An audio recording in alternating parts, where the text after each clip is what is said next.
서울의 부촌 한남동이 내려다 보이는 고급 빌라의 거실 통유리창 너머로 억수 같은 비가 쏟아지고 있었고, 번개가 칠 때마다 거실은 기괴한 푸른 빛으로 번쩍이며 긴장감을 고조시켰습니다.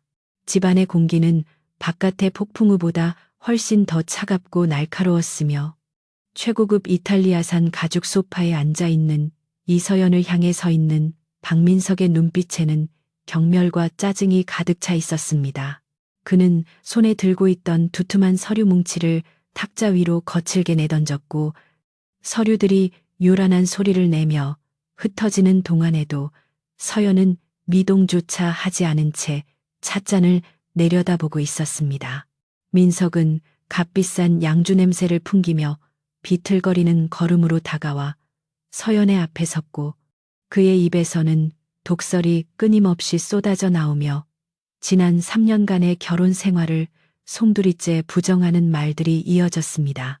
민석은 넥타이를 거칠게 풀어헤치며 붉게 충혈된 눈으로 서연을 노려보았는데, 그의 표정에는 더 이상 과거의 다정함이라고는 찾아볼 수 없었고, 오로지 자신의 야망의 걸림돌이 되는 존재를 치워버리겠다는 의지만이 남아 있었습니다. 그는 서연에게 네가 이 집안에 들어온 이후로 도움이 된 적이 단 한 번도 없으며, 자신의 사업 파트너들이 아내의 초라한 출신 성분을 비웃는 것을 더 이상 견딜 수 없다고 고함을 질렀습니다.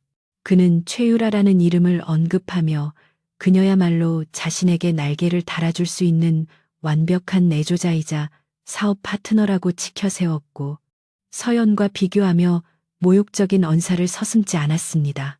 민석의 말 한마디 한마디는 날카로운 비수처럼 날아와 꽂혔지만, 서연은 마치 영혼이 빠져나간 사람처럼 무표정한 얼굴로 그 모든 모욕을 감내하고 있었습니다.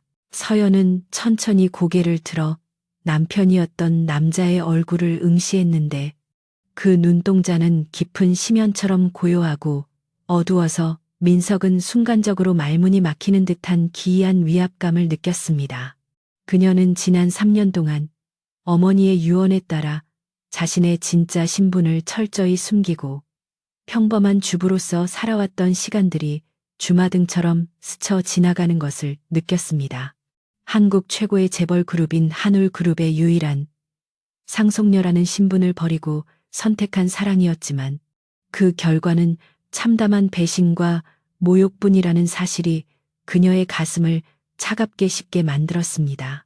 그녀는 자신이 몰래 민석의 회사를 뒤에서 지원해 주었던 수많은 프로젝트들과 위기 상황들을 떠올렸지만, 이제 그 모든 것이 부질없는 짓이었음을 깨닫고 마음속으로 조용히 이별을 고했습니다. 탁자 위에 놓인 이혼 합의서는 민석이 미리 변호사를 통해 작성해 둔 것으로, 서연에게 단 한 푼의 위자료도 지급하지 않겠다는 불공정한 조항들로 가득 채워져 있었습니다.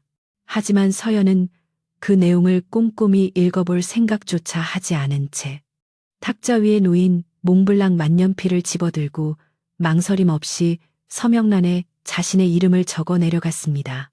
그녀의 손놀림은 우아하면서도 단호했고, 펜촉이 종이를 긁는 사각거리는 소리가 적막한 거실을 가득 채우며 두 사람 사이의 인연이 완전히 끊어졌음을 알렸습니다.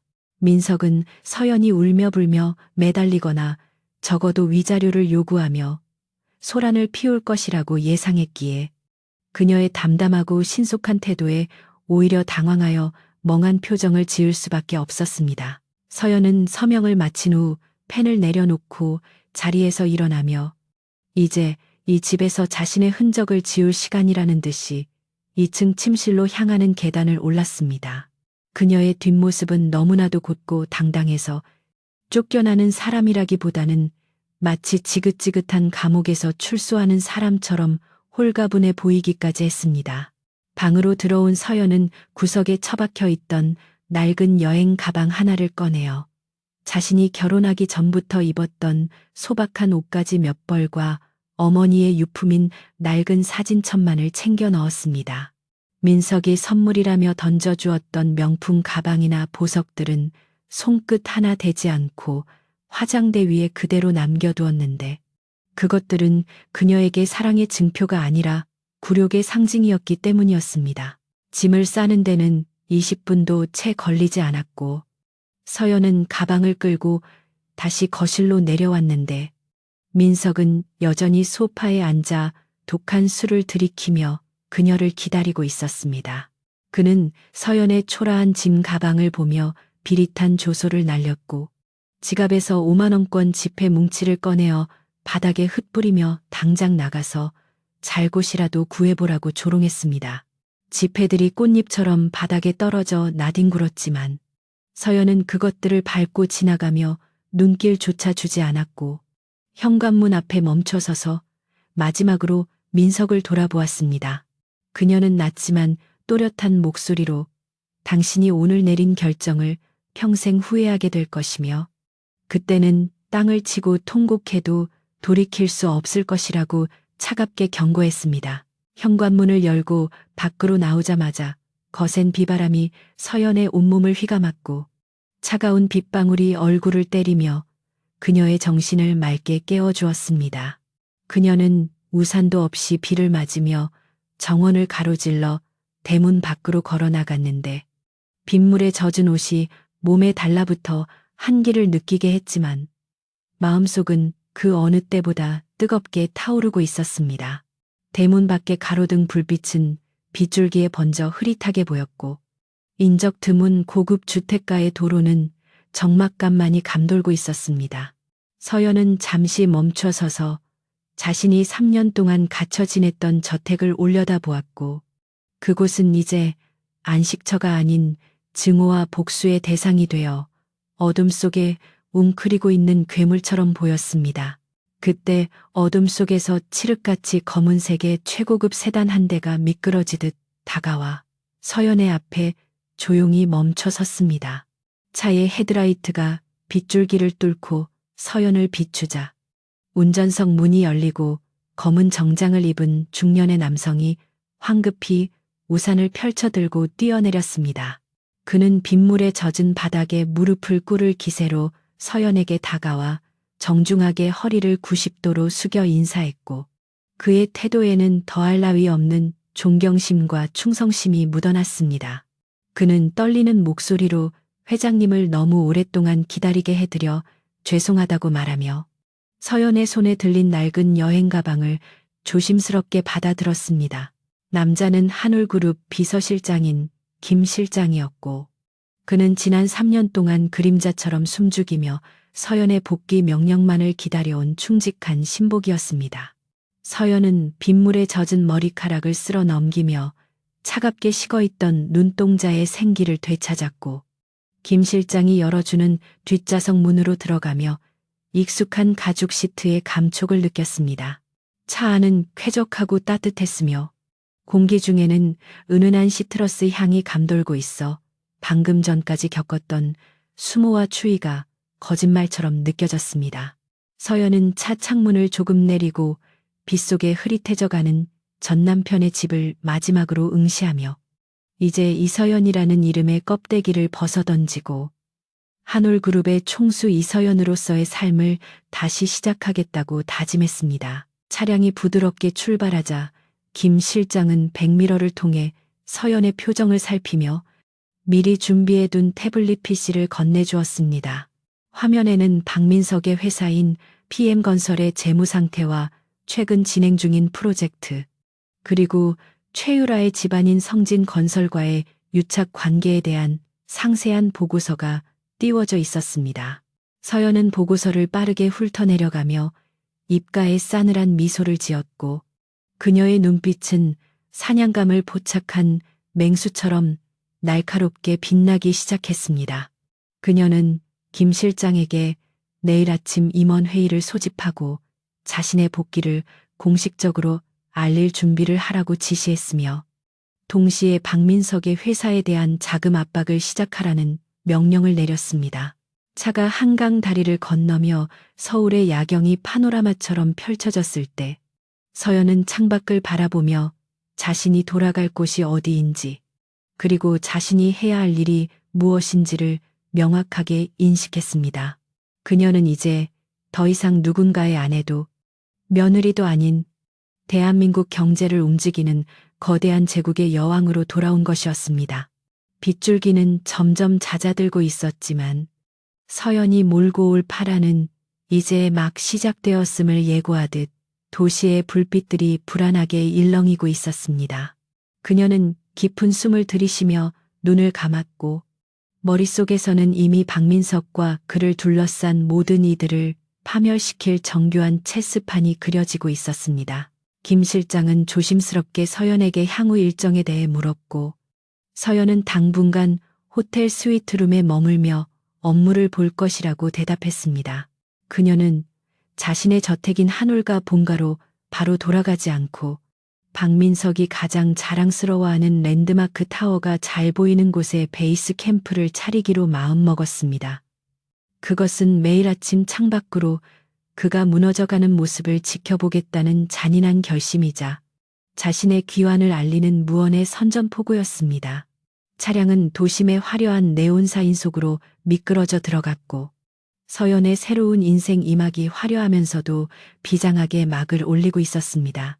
호텔 로비에 도착했을 때 호텔 지배인과 직원들이 이미 도열하여 서연을 맞이할 준비를 하고 있었는데 이는 김 실장이 미리 손을 써둔 덕분이었습니다. 서연이 낡은 운동화를 신은 채 차에서 내렸음에도 불구하고 그 누구도 그녀의 행색을 비웃거나 의아해하는 기색을 보이지 않았습니다. 오히려 그녀에게서 뿜어져 나오는 압도적인 아우라에 눌려 모두가 숨을 죽이고 고개를 숙일 뿐이었으며 서연은 그들 사이를 가로질러 전용 엘리베이터로 향했습니다. 엘리베이터의 문이 닫히고 숫자가 빠르게 올라가는 것을 보며 서연은 거울 속에 비친 자신의 모습을 응시했고 그 속에는 더 이상 연약한 여인이 아닌 냉철한 승부사의 얼굴이 비치고 있었습니다. 다음 날 아침 서울 시내 전경이 한눈에 내려다 보이는 초고층 호텔 펜트하우스의 침실에서 이서연은 눈을 떴습니다. 최고급 이집트산 면으로 짜인 침대 시트의 부드러운 감촉이 피부에 닿았지만 그녀는 잠시 동안 자신이 어디에 있는지 혼란스러워했습니다. 지난 3년 동안 매일 새벽 6시에 일어나 남편의 아침 식사를 준비하고 집안일을 시작했던 습관이 몸에 배어 있었기 때문이었습니다. 하지만 곧 창밖으로 보이는 화려한 도시의 스카이라인과 낯선 천장이 그녀에게 현실을 자각하게 해주었고 어젯밤의 폭풍우와 이혼 그리고 자신의 진짜 신분으로 돌아온 사실이 뇌리에 스쳐 지나갔습니다. 서연은 침대 옆 협탁에 놓인 크리스털 물병에서 물을 따라 한 모금 마시며 건조해진 목을 축였고 거울 속에 비친 자신의 얼굴을 바라보며 어제와는 전혀 다른 하루가 시작되었음을 실감했습니다. 그때 침실 문이 조용히 열리고 김 실장이 정중한 태도로 들어와 아침 인사를 건넸는데 그의 뒤로는 유명 디자이너 브랜드의 의상들과 메이크업 도구를 든 스타일리스트 팀이 줄지어 들어왔습니다. 그들은 서연이 한올그룹의 회장으로서 공식적인 업무에 복귀하기 위해 필요한 모든 준비를 갖추고 있었으며 서연은 그들에게 가볍게 목례를 하고 욕실로 향했습니다. 거울 앞에 선 그녀는 지난 3년간 묶여있던 긴 머리를 과감하게 자르고 세련된 단발로 스타일을 바꾸기로 결심했는데 이는 과거에 연약했던 자신과의 결별을 의미하는 의식이기도 했습니다. 샤워기에서 쏟아지는 뜨거운 물줄기가 그녀의 몸을 적시며 지난밤의 한기와 모멸감을 씻어내렸고 그녀는 다시 태어난 듯한 기분으로 욕실을 나섰습니다. 스타일리스트들은 전문가답게 신속하고 정확한 손놀림으로 서연을 변신시키기 시작했는데 그녀의 피부톤에 맞는 완벽한 메이크업과 날카로운 눈매를 강조하는 아이라인이 그려졌습니다. 서연은 수수한 가정주부의 옷 대신 짙은 네이비색의 맞춤형 정장을 선택했는데 재킷의 어깨 라인은 각이 잡혀 있어 그녀의 카리스마를 돋보이게 했고 최고급 실크 블라우스는 우아함을 더해주었습니다. 그녀가 마지막으로 다이아몬드가 박힌 시계를 손목에 차고 전신 거울 앞에 섰을 때 그곳에는 박민석에게 무시당하던 아내가 아닌 대한민국 재계 서열 1위 한올그룹의 총수 이서연이 서 있었습니다. 그녀의 눈빛은 차갑고 단단했으며 입가에는 여유로우면서도 오만한 미소가 서려 있어 보는 이를 압도하게 만들었습니다. 호텔 로비로 내려가는 전용 엘리베이터 안에서 김 실장은 오늘 일정에 대해 브리핑을 시작했는데 그의 목소리는 차분하지만 긴장감이 서려 있었습니다. 그는 오전 10시에 긴급 임원회의가 소집되었으며 서연의 복귀 소식이 이미 주요 언론사에 엠바고로 전달되었다고 보고했습니다.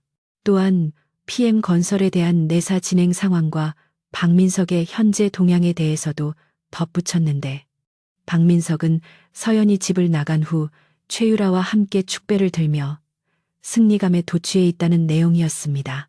서연은 그 보고를 들으며 코웃음을 쳤고 그들이 지금 즐기고 있는 행복이 얼마나 덧없는 것인지 곧 깨닫게 해주겠다고 다짐하며 엘리베이터 문이 열리기를 기다렸습니다. 호텔 정문 앞에는 검은색 세단 5대가 일렬로 늘어서 있었고 경호원들이 도열하여 서연을 맞이하는 광경은 마치 국가 원수의 행차를 방불케 했습니다. 서연이 중앙에 있는 차량에 탑승하자 행렬은 부드럽게 움직이기 시작했고 경찰의 에스코트를 받으며 도심을 가로질러 여의도에 위치한 한올그룹 본사 사옥으로 향했습니다. 차창 밖으로 스쳐 지나가는 거리의 풍경들은 어제와 다를 바 없었지만 그 풍경을 바라보는 서연의 시선은 완전히 달라져 있었으며 세상 모든 것이 자신의 발 아래에 있는 것처럼 느껴졌습니다. 그녀는 태블릿 PC를 켜고 오늘 회의에서 다룰 안건들을 검토하며 회사 내부에 퍼져 있을지 모르는 박민석의 조력자들을 색출해낼 계획을 세웠습니다. 한올그룹 본사 로비에 서연이 들어서자 웅성거리던 직원들의 소리가 순식간에 잦아들었고 거대한 공간에는 또각거리는 그녀의 구두 굽소리만이 울려 퍼졌습니다. 직원들은 3년 만에 돌아온 전설적인 오너의 등장에 놀라움을 감추지 못하면서도 그녀가 뿜어내는 압도적인 기세에 눌려 저절로 고개를 숙이고 길을 터주었습니다. 서연은 직원들의 시선을 의식하지 않은 채 곧장 임원용 엘리베이터로 향했고 그녀의 뒤를 따르는 김 실장과 비서진들의 발걸음 소리가 군대 행진처럼 절도 있게 들렸습니다. 엘리베이터 문이 닫히는 순간 서연은 로비에 걸려있는 창업주의자 아버지의 초상화를 흘깃 보았고 아버지의 유지를 받들어 이 거대한 제국을 더 강하게 만들겠다고 마음속으로 맹세했습니다. 최상층 회장실 문이 열리고 서연이 들어서자 미리 대기하고 있던 중역들이 일제히 자리에서 일어나 90도로 허리를 숙여 인사했습니다. 그들 중 일부는 서연의 갑작스러운 은퇴와 복귀에 대해 불만을 품고 있었을지도 모르지만 지금 그녀 앞에서 그런 기색을 내비칠 수 있는 사람은 아무도 없었습니다.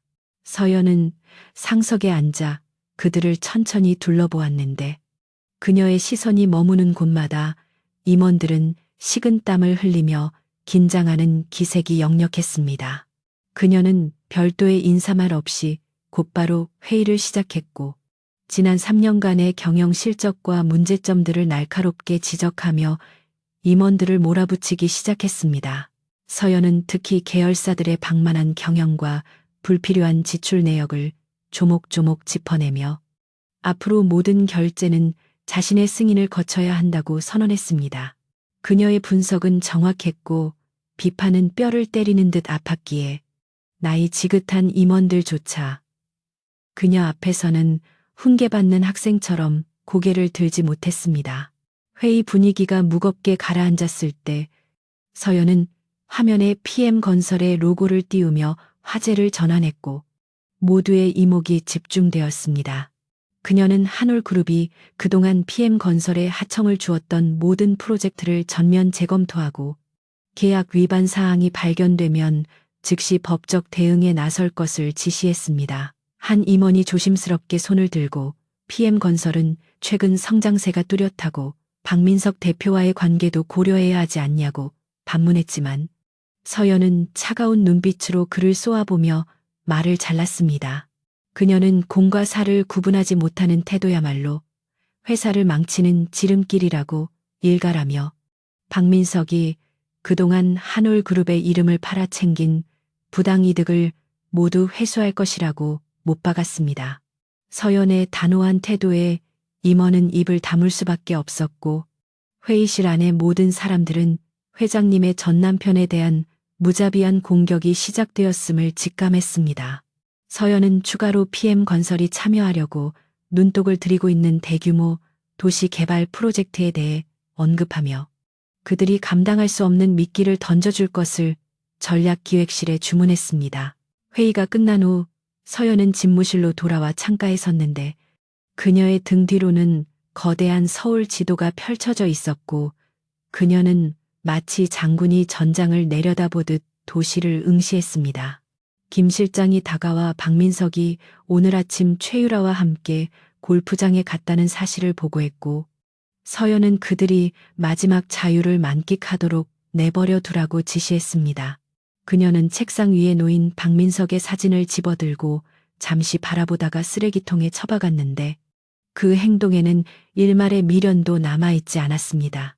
이제 그녀에게 박민석은 사랑했던 남자가 아니라 제거해야 할 악성 종양이자 밟고 올라서야 할 디딤돌일 뿐이었습니다. 한편 경기도의 고급 골프장 VIP룸에서는 박민석과 최유라가 샴페인 잔을 부딪히며 웃음을 터뜨리고 있었는데 그들은 자신들에게 닥쳐올 재앙을 전혀 짐작하지 못하고 있었습니다.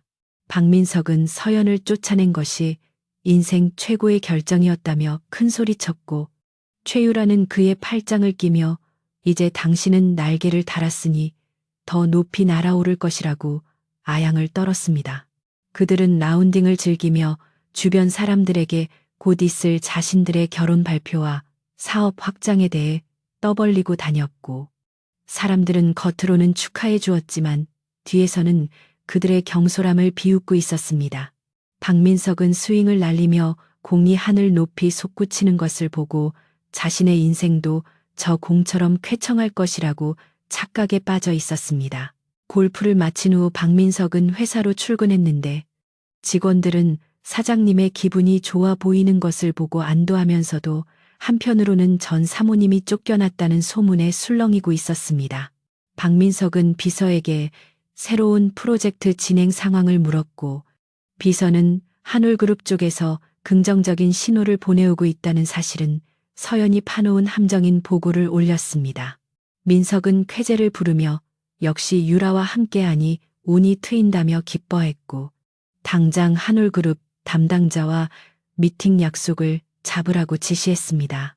그는 자신이 서연의 덕을 보고 있었다는 사실을 까맣게 모른 채 오로지 자신의 능력과 유라의 배경 덕분에 일이 잘 풀린다고 믿고 있었습니다.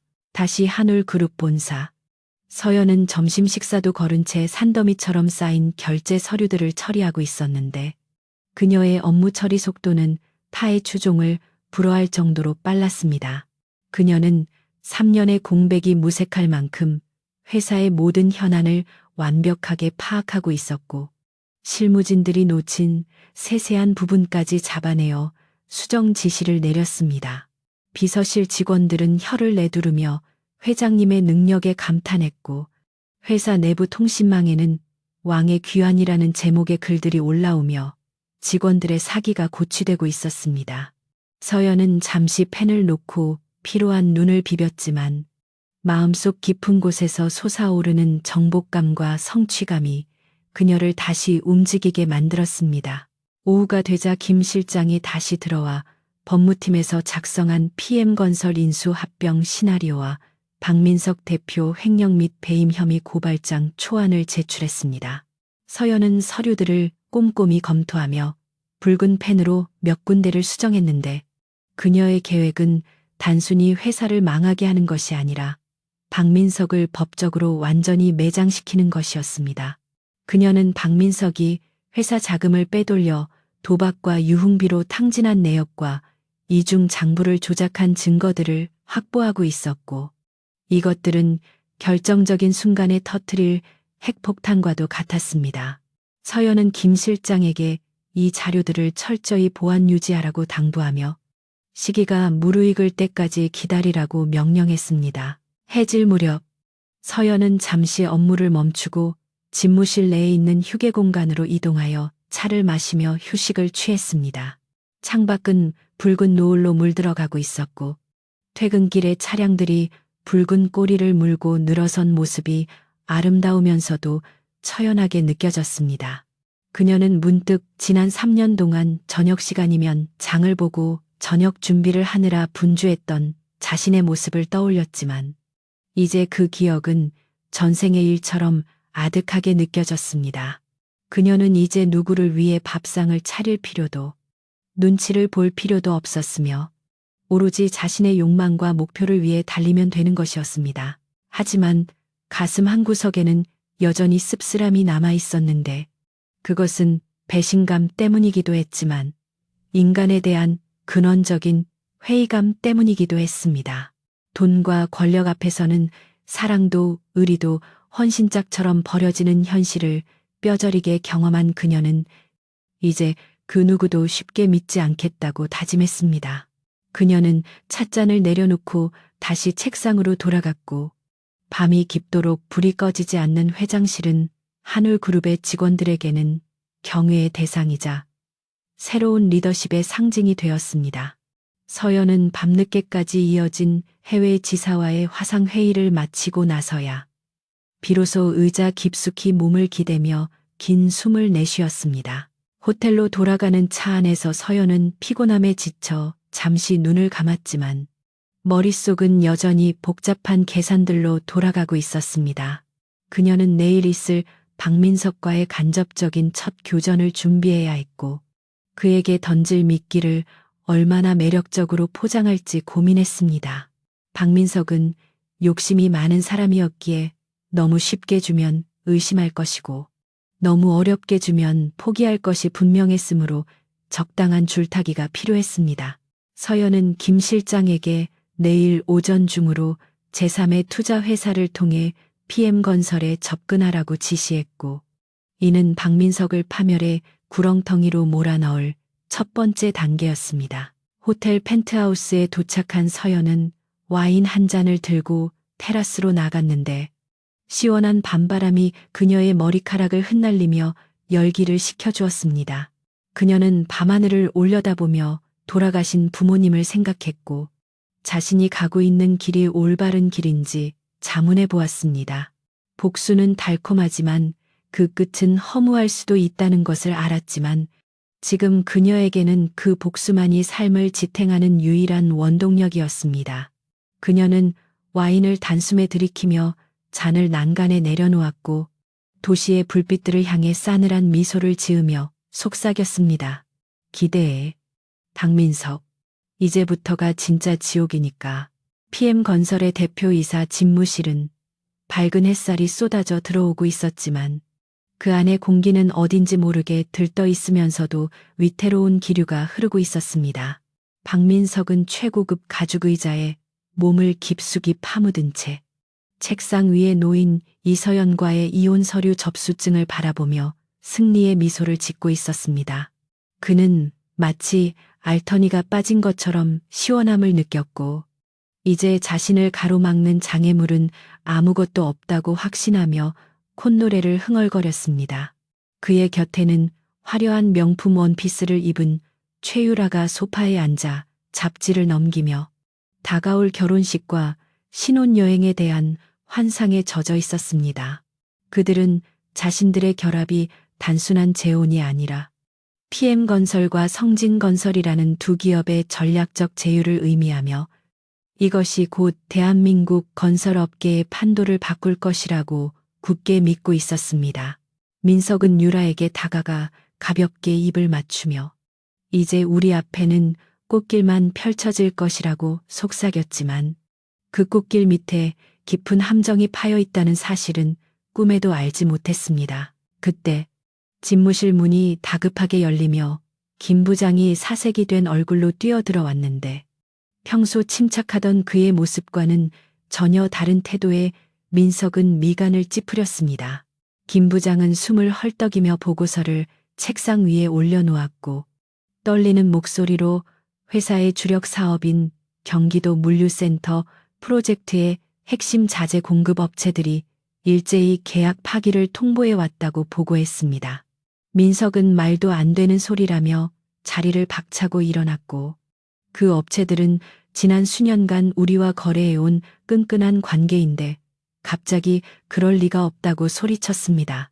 하지만 김 부장은 업체들이 위약금을 물어주더라도 계약을 해지하겠다는 강경한 입장을 보이고 있으며 이미 자재 공급이 중단되어 현장 공사가 멈출 위기에 처했다고 설명했습니다.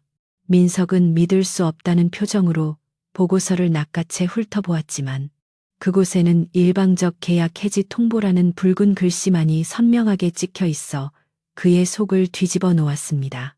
사실 그동안 그 까다로운 자재 공급 업체들의 비위를 맞추고 계약을 유지해 온 것은 민석의 탁월한 리더십이 아니라 서연이 뒤에서 조용히 보냈던 명절 선물과 경조사를 챙기는 세심한 배려 덕분이었습니다.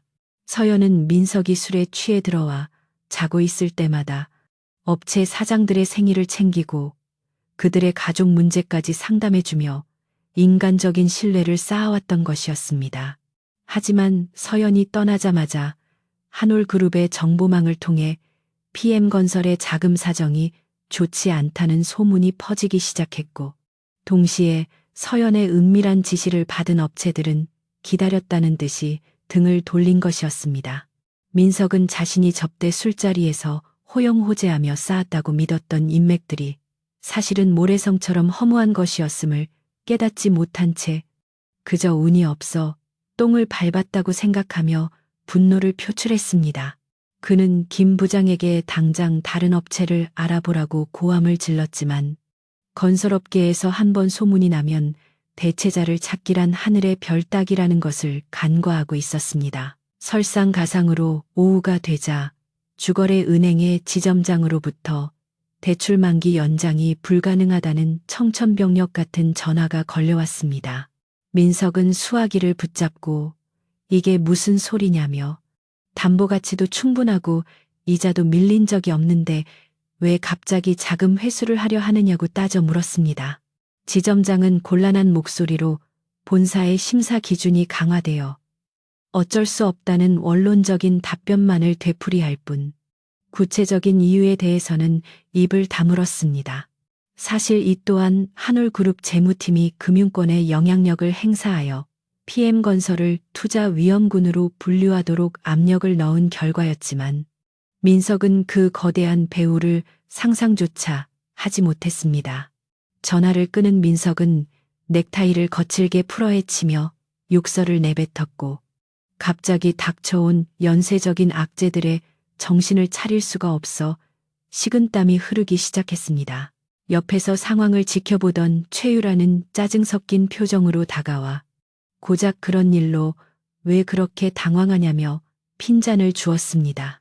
그녀는 자신의 아버지인 성진건설 회장에게 전화 한 통이면 모든 게 해결될 것이라며 자신만만하게 휴대전화를 꺼내 들었습니다. 민석은 유라의 당당한 태도에 잠시 안도감을 느끼며 기대에 찬 눈빛으로 그녀를 바라보았고 역시 자신이 여자를 잘 만났다고 생각했습니다. 하지만 유라가 아버지에게 전화를 걸어 사정을 설명하자 수화기 너머에서 들려오는 목소리는 예상보다 훨씬 차갑고 계산적이었습니다.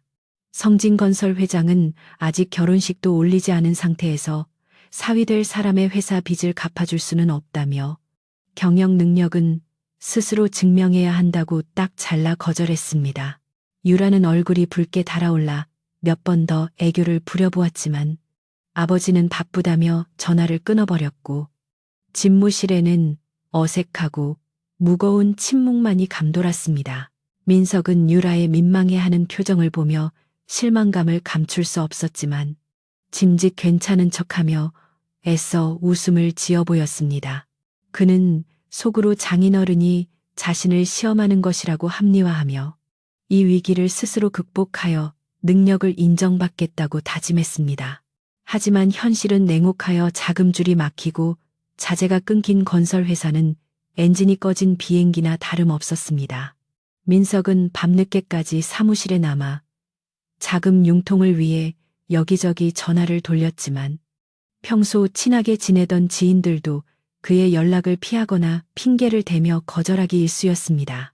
그는 책상 위에 놓인 재떨이에 담배꽁초가 수북이 쌓여갈수록 초조함에 다리를 떨었고 머릿속은 온통 돈을 구할 방법으로 가득 차 터질 것만 같았습니다. 그때 평소 알고 지내던 투자 브로커로부터 은밀한 제안이 담긴 메일 한 통이 도착했는데 그것은 칠흑 같은 어둠 속에서 발견한 한 줄기 동아줄처럼 보였습니다.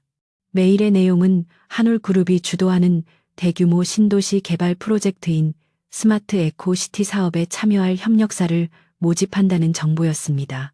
이 프로젝트는 총 사업비가 수조 원에 달하는 단군 이래 최대 규모의 공사로 여기에 숟가락만 얹을 수 있다면 지금의 자금난 따위는 한 방에 해결하고도 남을 엄청난 기회였습니다. 브로커는 한올그룹의 이 회장이 이번 프로젝트에 파격적으로 중견 건설사의 참여를 허용할 예정이라며 지금이 절호의 기회라고 부추겼습니다. 민석은 모니터 화면을 뚫어져라 쳐다보며 심장이 거세게 뛰는 것을 느꼈고 이것이야말로 하늘이 자신에게 내린 마지막 기회라고 확신했습니다. 하지만 문제는 한올그룹과 접촉할 방법이 전무하다는 것이었는데 한올은 대한민국 재계 서열 1위인 만큼 그 문턱이 에베레스트 산보다 높았습니다.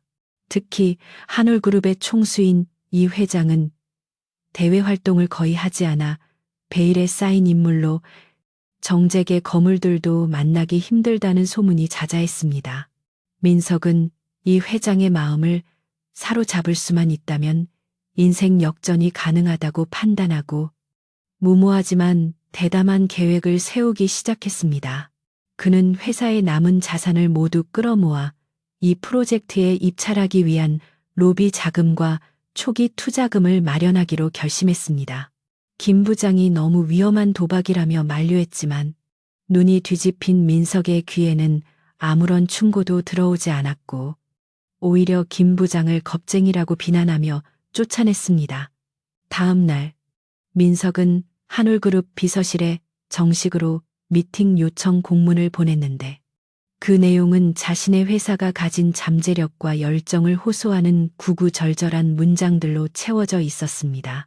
그는 자신이 얼마나 유능한 CEO인지 그리고 PM건설이 얼마나 획기적인 기술력을 가지고 있는지 과대 포장하며 단 10분만이라도 회장님을 뵙게 해달라고 간청했습니다. 그는 자신이 쓴 편지를 몇 번이고 읽어보며 감탄했고 이 정도 정성이면 아무리 냉정한 재벌 회장이라도 감동하지 않을 수 없을 것이라고 착각했습니다. 민석은 편지 봉투에 최고급 왁스 실링까지 찍어 봉인한 후 퀵서비스를 통해 한올그룹 본사로 발송했습니다. 그는 창밖을 바라보며 이제 곧 한올의 회장이 자신을 호출할 것이고 그 만남을 통해 자신은 대한민국 최고의 건설사 오너로 등극할 것이라는 달콤한 망상에 빠져들었습니다. 한편 한올그룹 본사 33층 회장실에서는 이서연이 김 실장으로부터 박민석이 보낸 두툼한 편지 봉투를 건네받고 있었습니다. 서연은 봉투에 찍힌 PM건설의 로고를 보며 피식 웃음을 터뜨렸고 마치 코미디 대본을 읽는 듯한 표정으로 민석의 편지를 소리내어 읽어 내려갔습니다. 편지 속의 민석은 정직과 신용을 생명처럼 여기는 기업인으로 묘사되어 있었는데 그 위선적인 문장 하나하나가 서연의 비웃음을 샀습니다. 그녀는 편지를 다 읽은 후 김 실장에게 이 사람 정말 급하긴 급한가 보네.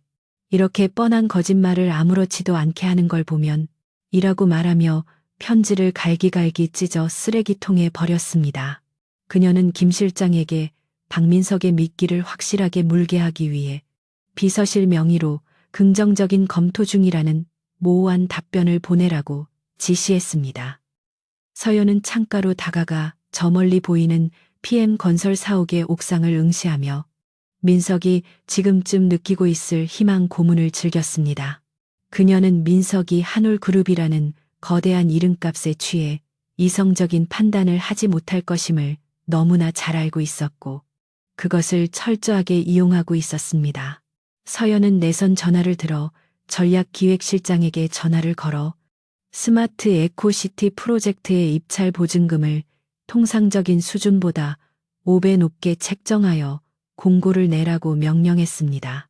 이는 자금난에 허덕이는 민석이 사채를 써서라도 돈을 마련하게 만들어 그를 회복 불가능한 빚더미에 앉히기 위한 잔인한 계략이었습니다. 서연의 눈빛은 사냥감을 몰아넣는 사냥꾼처럼 차갑게 빛났고 그녀의 손가락은 책상 위를 규칙적으로 두드리며 카운트다운을 세고 있었습니다. 며칠 후 PM건설 대표실에서 민석은 한올그룹으로부터 온 회신을 받고 환호성을 질렀는데 비록 회장과의 직접 면담은 아니었지만 프로젝트 설명회에 VIP 자격으로 초대받았다는 내용이었습니다. 그는 유라를 끌어안고 덩실덩실 춤을 추며 이제 우리는 살았다고, 아니 대박이 났다고 소리쳤습니다. 유라 또한 한올그룹의 초대장을 보며 눈을 반짝였고 이번 기회에 자신도 사교계의 여왕으로 등극할 수 있을 것이라는 기대감에 부풀었습니다. 민석은 당장 재무이사를 호출하여 회사의 모든 부동산과 주식을 담보로 잡고 그것도 모자라 재상금융권, 즉 사채 시장에까지 손을 뻗어 입찰 보증금을 마련하라고 지시했습니다. 재무이사가 고금리 사채는 회사를 통째로 넘기는 짓이라며 극구 말렸지만 민석은 이번 프로젝트만 성공하면 원금의 몇 배를 벌 수 있다며 그의 우려를 일축해버렸습니다. 그날 밤 민석은 고급 바에서 혼자 술을 마시며 자신의 성공을 자축하고 있었는데 술에 취해 주변 사람들에게 곧 자신이 한올그룹의 파트너가 될 것이라고 떠벌리고 다녔습니다. 그는 술잔을 흔들며 이서연, 그 여자가 나가니까 일이 이렇게 술술 풀리잖아. 역시 그 여자가 내 인생의 액바지였어. 라고 중얼거리며 낄낄거렸습니다. 그는 자신이 벌인 전처가 지금 이 모든 판을 짜고 자신을 조종하고 있다는 사실은 꿈에도 모른 채 오로지 눈앞에 놓인 허상만을 쫓고 있었습니다. 바의 어두운 구석 자리에서는 모자를 푹 눌러 쓴 한 남자가 그 모든 광경을 지켜보고 있었는데 그는 서연이 고용한 사설 탐정으로 민석의 일거수일투족을 실시간으로 보고하고 있었습니다. 밤이 깊어갈수록 민석의 목소리는 커져갔고 그의 오만함은 하늘을 찌를 듯했지만 그의 등 뒤로는 파멸의 그림자가 점점 더 짙게 드리워지고 있었습니다. 그는 비틀거리는 걸음으로 발을 나서며 대리기사를 불렀고 화려한 네온 사인이 번쩍이는 거리 한복판에서 두 팔을 벌리고 세상을 다 가진 듯 포효했습니다. 하지만 그의 외침은 공허한 메아리가 되어 흩어졌고 지나가는 사람들은 그를 미친 취객 취급하며 피해서 지나갈 뿐이었습니다. 차가운 밤바람이 그의 뜨거운 얼굴을 스치고 지나갔지만 그는 술기운 때문인지 아니면 욕망의 열기 때문인지 추위를 전혀 느끼지 못했습니다. 그는 곧 마주하게 될 이 회장과의 만남을 상상하며 황홀경에 빠져 있었고 그것이 자신의 관 뚜껑에 못을 박는 자리가 될 줄은 전혀 짐작하지 못하고 있었습니다. 다음 날 아침 서연은 출근하자마자 탐정이 보내온 민석의 사진과 녹음 파일을 확인하며 쓴웃음을 지었습니다. 사진 속 민석은 흉물스럽게 취해 있었고 녹음 파일 속 그의 목소리는 경박하기 그지없었습니다. 서연은 파일을 닫으며 모니터를 향해 그래 마음껏 웃어도 그 웃음이 비명으로 바뀌는 데는 그리 오랜 시간이 걸리지 않을 테니까 라고 나직하게 속삭였습니다. 그녀는 비서에게 다가오는 한올그룹 창립 기념 파티의 초대장 리스트를 검토하라고 지시했는데 그 리스트의 맨 마지막 줄에는 PM건설 대표 박민석의 이름이 선명하게 적혀 있었습니다. 이것은 서연이 그를 위해 준비한 화려하고 잔혹한 무대였으며 그곳에서 모든 진실과 거짓이 정면으로 충돌하게 될 것이었습니다. 서울 여의도의 금융 중심가 한복판에 위치한 최고급 프라이빗 멤버십 클럽의 밀실에서는 숨막히는 긴장감이 감돌고 있었습니다. 창밖으로는 한강의 윤슬이 평화롭게 반짝이고 있었지만 방 안의 공기는 마치 화약고처럼 언제 터질지 모르는 위태로움을 품고 있었습니다. 박민석은 마른 침을 삼키며 맞은편에 앉아있는 중년의 남성을 응시하고 있었는데 그는 한올그룹의 투자 대행사를 자처하는 골드브릿지 투자의 강 대표였습니다. 강 대표는 칠흑 같은 검은색 서류 가방에서 두툼한 계약서 뭉치를 꺼내어 테이블 위에 올려놓았고 그 묵직한 소리가 민석의 심장을 강타하는 듯 했습니다. 강 대표는 여유로운 미소를 지으며 박 대표님, 이것이 바로 한올그룹이 야심차게 준비한 스마트 에코시티 프로젝트의 공동 참여 계약서입니다. 선택받은 소수만이 이 테이블에 앉을 수 있죠. 라고 나직하게 말했습니다. 민석은 떨리는 손으로 계약서를 집어들고 내용을 훑어내려가기 시작했는데 눈앞에 적힌 숫자들은 그가 평생 만져보지도 못한 천문학적인 금액이었습니다. 프로젝트의 예상 수익률은 상상을 초월하는 수준이었고 만약 이 사업이 성공적으로 진행된다면 PM건설은 단숨에 국내 10대 건설사 반열에 오를 수 있는 엄청난 기회였습니다. 하지만 계약서의 마지막 장에 명시된 초기 투자 이행 보증금 항목이 그의 발목을 잡았는데 그것은 현재 PM건설의 자금 사정으로는 도저히 감당할 수 없는 거액이었기 때문이었습니다. 민석의 이마에는 식은땀이 송글송글 맺히기 시작했고 눈앞에 놓인 황금 동아줄을 잡고 싶지만 발밑이 낭떠러지인 상황에서 그는 심각한 갈등에 빠져들 수밖에 없었습니다. 옆에 앉아있던 최유라는 민석의 망설임을 눈치채고 테이블 아래로 그의 허벅지를 꼬집으며 날카로운 눈빛을 보냈습니다. 그녀는 이 계약이 성사되어야만 자신이 꿈꾸던 재벌가, 사모님으로서의 화려한 삶이 보장된다는 것을 본능적으로 알고 있었고 민석이 돈 때문에 주저하는 꼴을 참을 수 없었습니다. 유라는 짐짓 우아한 척하며 찻잔을 들어 올렸지만 민석의 귓가에 자기야, 뭘 그렇게 고민해. 이 정도 배포도 없어서 어떻게 큰일을 하겠다는 거야. 우리 아빠한테 부끄럽지도 않아. 라고 속삭이며 그의 자존심을 건드렸습니다. 그녀의 도발은 민석의 열등감에 불을 지르는 기폭제가 되었고 그는 유라에게 자신의 능력을 증명해 보이고 싶다는 강박관념에 사로잡히기 시작했습니다. 강 대표는 두 사람의 미묘한 기싸움을 흥미롭다는 듯 지켜보며 결정타를 날리기 위해 시계를 보며 짐짓 초조한 척 연기했습니다. 그는 박 대표님, 사실 이 프로젝트에 참여하고 싶어 줄을 선 건설사들이 한 트럭입니다. 하지만 저는 박 대표님의 열정과 비전을 높이 사서 가장 먼저 기회를 드린 겁니다. 만약 지금 결정하기 어려우시다면 다음 대기자에게 기회를 넘길 수밖에 없습니다. 라고 말하며 자리에서 일어날 기세를 보였습니다. 그 말은 민석의 이성을 마비시키기에 충분했고 그는 눈앞의 기회를 놓치면 평생 후회할 것이라는 공포감에 휩싸여 다급하게 강 대표를 만류했습니다. 자, 잠시만요, 강 대표님. 제가 하겠습니다. 무조건 합니다.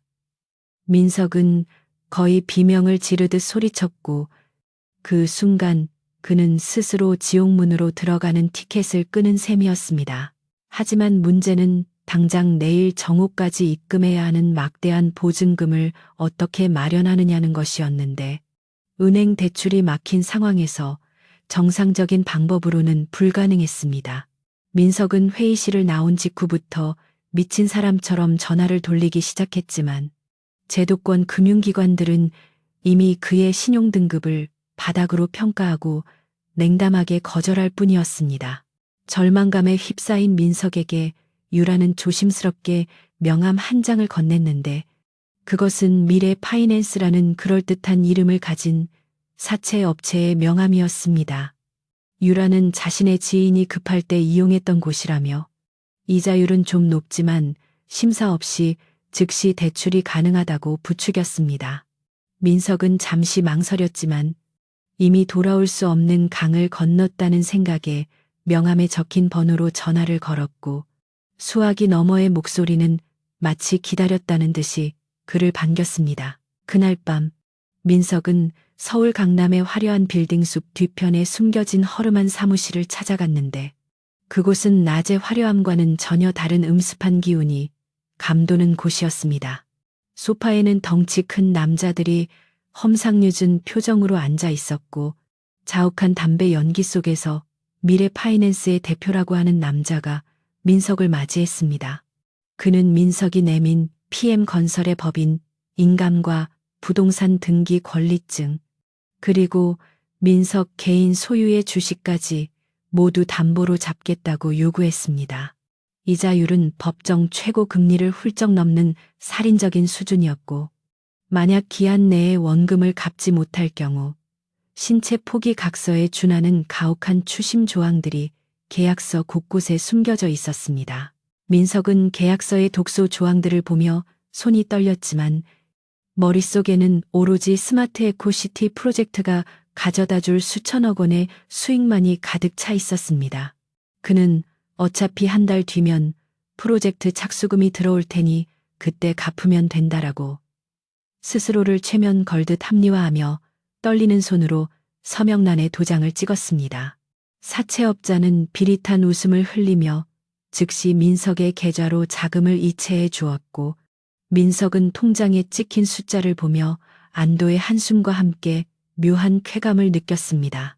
그는 자신이 회사를 살리고 더 큰 성공을 거머쥐기 위해 위대한 결단을 내렸다고 착각했지만 사실 그는 자신의 목에 올가미를 스스로 씌우고 의자를 걷어찬 것이나 다름없었습니다. 다음 날 정오, 민석은 강 대표가 지정한 계좌로 보증금 전액을 송금하고 나서야 비로소 안도감에 다리가 풀려 소파에 주저앉았습니다. 그는 유라에게 전화를 걸어 해냈어. 이제 우리는 한올그룹의 파트너야 라고 소리쳤고 유라 역시 환호성을 지르며 당장 백화점에 가서 쇼핑을 하자고 졸라댔습니다. 그들은 아직 프로젝트의 첫 삽도 뜨지 않은 상태였지만 이미 성공의 단맛에 취해 현실 감각을 완전히 상실한 상태였습니다. 민석은 직원들을 불러 모아 곧 거대한 프로젝트가 시작될 것이라고 호언장담하며 회식비를 뿌렸고 영문을 모르는 직원들은 사장의 자신감 넘치는 모습에 덩달아 들떠 축배를 들었습니다. 같은 시각 한올그룹 본사 33층 회장실에서는 이서연이 김 실장으로부터 박민석의 입금 내역과 사채 사용 보고를 받고 차가운 미소를 짓고 있었습니다. 그녀의 책상 위에는 박민석이 찾아갔던 미래 파이낸스의 실제 소유주가 누구인지 보여주는 서류가 놓여 있었는데 놀랍게도 그곳은 한올그룹이 비밀리에 관리하는 부실채권 정리 회사의 위장 계열사였습니다. 즉, 민석은 서연에게 돈을 빌려서 서연에게 바친 꼴이었으며 그의 목숨줄은 이제 완벽하게 서연의 손바닥 안에 놓이게 된 것이었습니다. 서연은 찻잔을 내려놓으며 욕심은 눈을 멀게 하고 자만은 귀를 막게 한다더니 옛말 틀린 게 하나도 없네 라고 혼잣말을 중얼거렸습니다. 서연은 창가로 다가가 서울 시내를 내려다보며 이제 곧 시작될 이막을 준비했는데 그것은 박민석에게 최고의 정점을 맛보게 한 뒤 처참하게 추락시키는 잔인한 연극이었습니다. 그녀는 강 대표에게 전화를 걸어 수고했어요. 이제 다음 단계로 넘어가죠. 그 사람을 구름 위로 띄워주세요. 떨어질 때 뼈도 못 추리게 라고 지시했습니다. 서연의 목소리는 부드러웠지만 그 내용은 섬뜩할 정도로 냉혹했고 그녀의 눈빛은 먹잇감을 구석으로 몰아넣은 맹수의 그것처럼 형형하게 빛나고 있었습니다. 그녀는 박민석이 느끼고 있을 환희가 곧 절망으로 바뀌는 순간을 상상하며 책상 서랍 깊숙한 곳에서 3년 전 결혼식 사진을 꺼내어 라이터 불꽃으로 태워버렸습니다. 며칠 후 PM건설은 한올그룹의 스마트 에코시티 프로젝트 1차 협력사로 선정되었다는 공문을 받고 축제 분위기에 휩싸였습니다. 박민석은 언론사에 보도 자료를 배포하고 대대적인 홍보에 나섰으며 주식 시장에서는 PM건설의 주가가 연일 상한가를 기록하며 폭등했습니다. 민석은 하루아침에 성공한 CEO로 추앙받으며 각종 경제 매체의 인터뷰 요청을 받았고 그는 으스대며 자신의 경영 철학과 미래 비전에 대해 떠벌리고 다녔습니다. 그는 인터뷰에서 위기를 기회로 바꾸는 것이 진정한 리더십이라고 강조했지만 그 위기가 사실은 덫이었음을 그리고 그 기회가 독이 든 성배였음을 깨닫지 못했습니다. 유라 또한 예비재벌 사모님으로서의 행보를 본격화했는데 그녀는 최고급 뷰티 살롱과 명품관을 제 집처럼 드나들며 사치를 일삼았습니다. 그녀는 자신을 무시했던 친구들을 불러 모아 파티를 열고 민석의 성공이 자신의 내조 덕분이라고 자랑하며 우월감을 만끽했습니다. 그녀는 서연을 언급하며 그 촌스러운 여자가 나간 뒤로 모든 게 잘 풀리잖아. 역시 여자는 남자를 잘 만나야 하고 남자는 여자를 잘 만나야 해. 라며 비웃음을 날렸습니다. 하지만 그녀의 화려한 겉모습 뒤에는 민석이 빌린 사채 빚에 대한 불안감이 간니를 틀고 있었지만 그녀는 애써 그것을 외면하며 현재의 쾌락에만 집중하려 했습니다. 서연은 TV 화면에 나오는 박민석의 인터뷰를 지켜보며 그가 입고 있는 양복이 자신이 2년 전 생일 선물로 사주었던 것임을 알아차리고 쓴웃음을 지었습니다. 그래, 맘껏 즐겨. 그 양복이 수의가 될 날도 머지 않았으니까. 서연은 리모컨으로 TV를 꺼버리고 김 실장에게 곧 있을 한올그룹 창립 50주년 기념 갈라 디너의 준비 상황을 점검했습니다. 이번 파티는 단순한 기념 행사가 아니라 박민석과 최유라를 사회적으로 매장시키기 위한 공개 처형장이 될 예정이었습니다. 서연은 파티에 참석할 정재계 인사들의 명단을 확인하며 그들 앞에서 박민석의 추악한 실체를 어떻게 낱낱이 까발릴지 시나리오를 구상했습니다. 시간은 흘러 박민석의 사채이자 납입일이 다가오고 있었지만 그는 프로젝트 착수금이 곧 들어올 것이라는 강 대표의 말만 믿고 태평하게 지내고 있었습니다. 하지만 한올그룹 측에서는 내부 결제 지연과 서류 미비 등을 핑계로 착수금 지급을 차일피일 미루고 있었고 민석의 통장 잔고는 바닥을 드러내기 시작했습니다. 민석은 초조한 마음에 강 대표에게 전화를 걸어 독촉했지만 강 대표는 한올그룹 같은 대기업 결제 라인이 원래 좀 복잡합니다. 조금만 더 기다리세요. 라는 답변만 반복할 뿐이었습니다. 민석은 슬슬 불안감을 느끼기 시작했지만 이미 질러놓은 일이 너무 커서 멈출 수도 돌아갈 수도 없는 진퇴양난의 상황에 갇혀버렸습니다. 어느 날 저녁 민석은 사무실에서 혼자 야근을 하던 중 갑자기 정전이 되어 암흑 속에 갇히게 되었는데 이는 단순한 사고가 아니라 다가올 암울한 미래를 예고하는 전조처럼 느껴졌습니다. 비상등이 켜지고 희미한 불빛 아래서 민석은 창밖의 한올그룹 본사 건물을 올려다보았는데 그곳은 여전히 환하게 빛나며 마치 자신을 내려다보며 비웃는 거인의 눈처럼 보였습니다. 그는 알 수 없는 한기를 느끼며 옷깃을 여몄고 문득 서연이 집을 나가면서 남겼던 마지막 경고가 귓가에 맴돌아 소스라치게 놀랐습니다. 후회하게 될 거야. 그 목소리는 마치 유령처럼 그의 뇌리를 파고들었고 민석은 머리를 감싸주며 괴로워했지만 욕망의 띠에 빠진 그를 구해줄 동아줄은 이미 끊어져 있었습니다. 서울의 밤하늘을 화려하게 수놓는 불꽃놀이와 함께 대한민국 상위 1%만이 초대받을 수 있다는 한올그룹 창립 50주년 기념 갈라 디너쇼의 막이 올랐습니다. 남산 중턱에 위치한 최고급 호텔의 그랜드 볼룸은 입구에서부터 붉은 카펫이 깔려 있었고 수천 개의 크리스털로 장식된 샹들리에는 마치 쏟아지는 별빛처럼 눈부신 광채를 뿜어내고 있었습니다.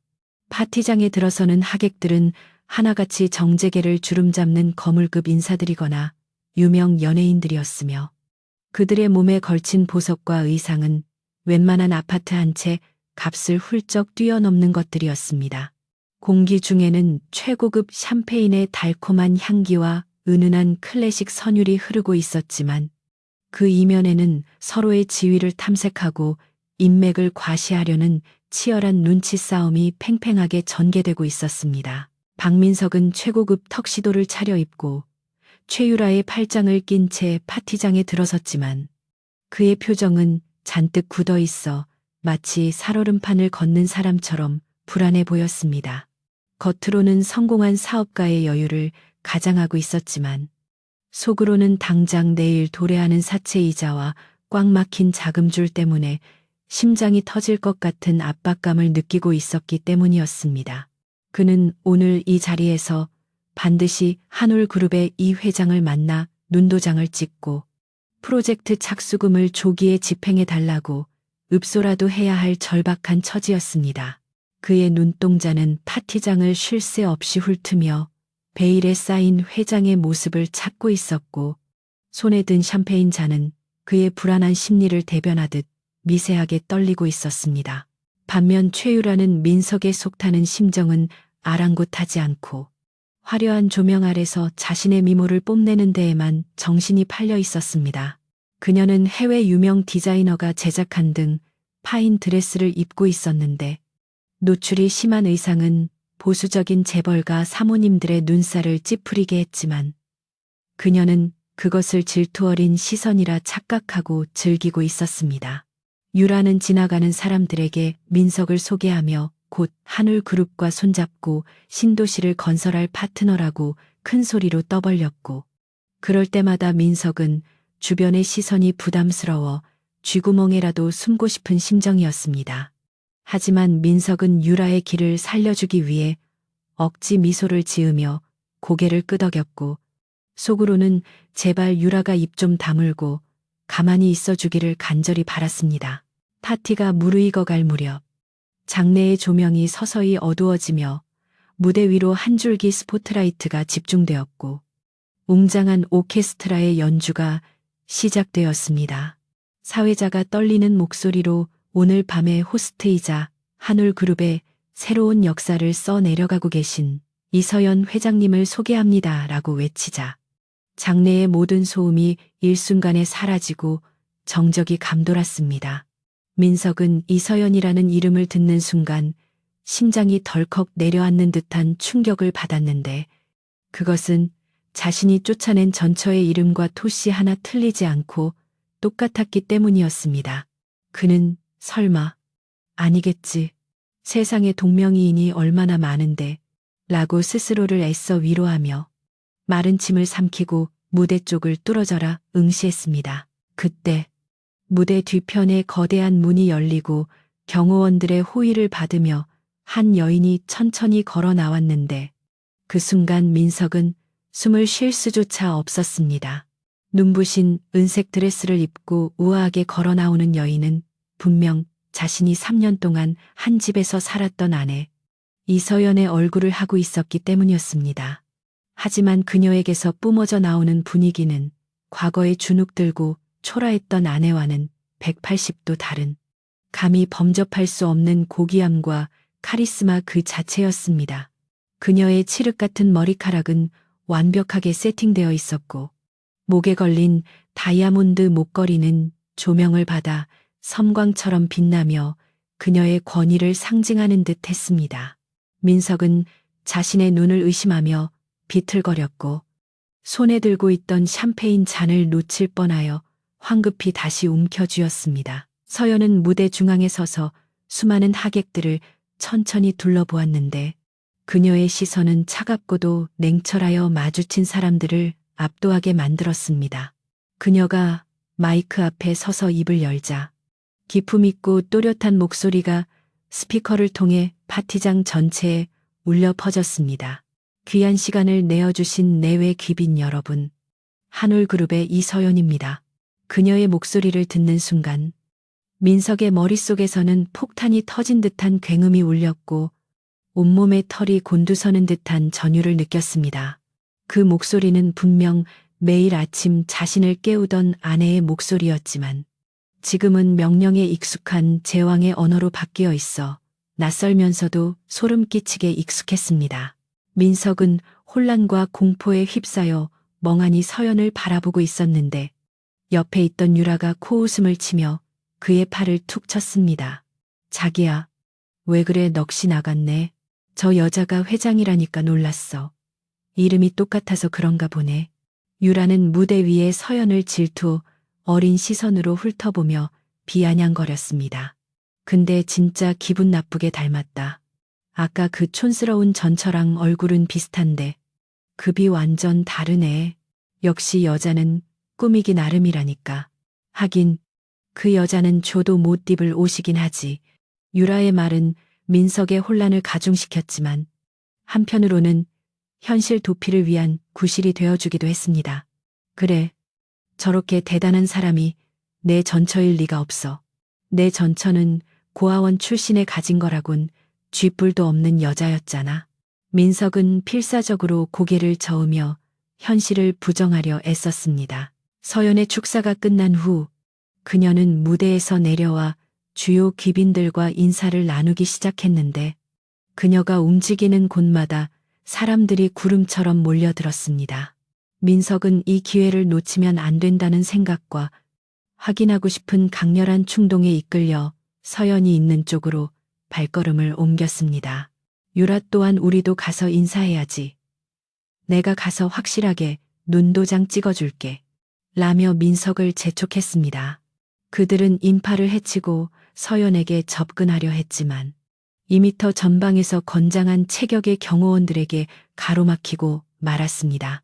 경호원은 무전기 이어폰을 낀 채 차가운 표정으로 초대받지 않은 접견은 허용되지 않습니다. 물러나 주십시오.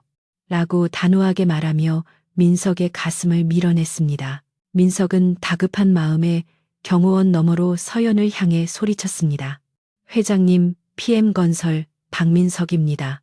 잠시만 시간을 내주십시오. 그의 목소리는 절박했지만 파티장의 음악 소리와 사람들의 웅성거림에 묻혀 서연에게 닿지 않는 듯했습니다. 서연은 잠시 걸음을 멈추고 고개를 돌려 소리가 난 쪽을 바라보았는데 그녀의 눈길이 정확히 민석의 눈과 마주쳤습니다. 그 찰나의 순간 민석은 심장이 멈추는 듯한 공포를 느꼈는데 그녀의 눈빛에는 그 어떤 반가움이나 분노도 담겨 있지 않았고 오직 벌레를 보는 듯한 무관심과 경멸만이 서려 있었기 때문이었습니다. 서연은 마치 모르는 사람을 본 것처럼 고개를 돌리고 다시 가던 길을 갔고 민석은 그 자리에 얼어붙은 채 모멸감에 몸을 떨었습니다. 유라는 기분이 상한 듯 뾰로통한 표정으로 민석을 끌어당기며 투덜거렸습니다. 뭐야, 진짜 거만하네. PM건설이 파트너 사이인데 인사도 안 받아줘. 재벌이면 다야. 그녀는 분을 사귀지 못하고 웨이터가 들고 지나가던 쟁반에서 와인잔을 거칠게 집어들었습니다. 그리고 자세히 보니까 자기 전처랑 하나도 안 닮았어. 분위기가 완전 다르잖아. 그 여자는 눈만 마주쳐도 벌벌 떨었는데 저 여자는 눈빛이 무슨 얼음마녀 같아. 괜히 쫄았네. 유라의 말은 민석에게 묘한 안도감을 주었는데 그는 차라리 저 여자가 자신의 전처가 아니기를, 세상에 존재하는 도플갱어이기를 간절히 바랐기 때문이었습니다. 만약 저 여자가 진짜 이서연이라면 자신이 저질렀던 모든 악행들에 대한 대가가 얼마나 끔찍할지 상상조차 할 수 없었기 때문이었습니다. 하지만 민석의 마음 한구석에는 여전히 의심의 씨앗이 남아 꿈틀거리고 있었는데 아까 마주친 그 눈빛이 너무나도 낯익었기 때문이었습니다. 그는 3년 전 비오는 밤 자신을 쏘아보던 서연의 마지막 눈빛과 방금 본 회장의 눈빛이 겹쳐지며 식은땀이 흘러내렸습니다. 그는 넥타이를 느슨하게 풀며 답답한 속을 달래기 위해 독한 위스키를 연거푸 들이켰습니다. 술기운이 오르자 공포는 잠시 사그라들고 그 자리에 다시금 오만함이 고개를 들었습니다. 그래, 그럴 리가 없어. 그 여자가 어떻게 한울그룹 회장이 될 수 있겠어. 말도 안 되는 소설이지. 그는 스스로에게 최면을 걸며 비틀거리는 걸음으로 파티장 구석의 소파에 주저앉았습니다. 그 시각 파티장 2층의 VIP 테라스에서 서연은 난간에 기대어 아래층의 혼란스러운 광경을 조용히 내려다보고 있었습니다. 그녀의 손에는 붉은 와인잔이 들려 있었고 입가에는 희미하지만 차가운 미소가 걸려 있었습니다.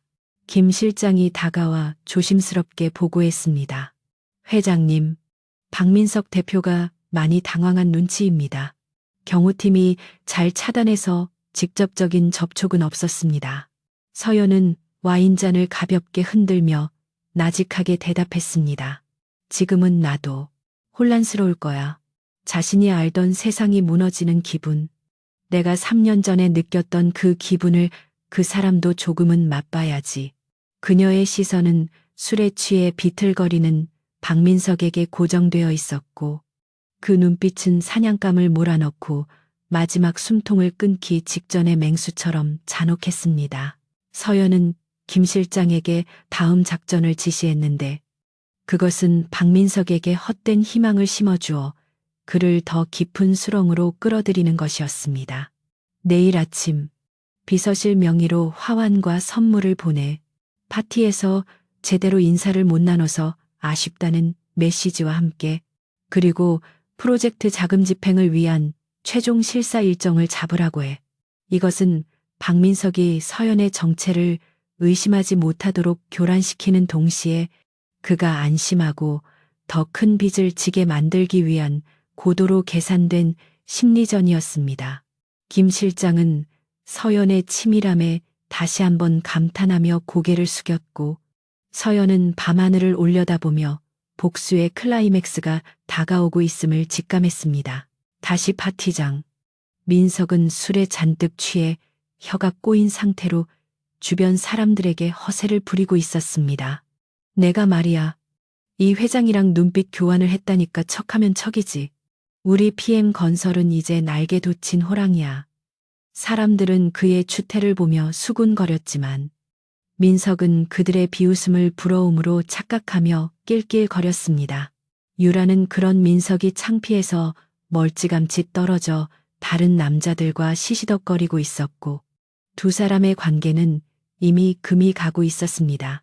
민석은 비틀거리며 화장실로 향했는데 거울 속에 비친 자신의 얼굴이 왠지 모르게 낯설고 초라해 보였습니다. 그는 찬물로 세수를 하며 정신을 차리려 애썼지만 머릿속을 맴도는 이서연이라는 이름 세 글자는 지워지지 않는 문신처럼 그를 괴롭혔습니다.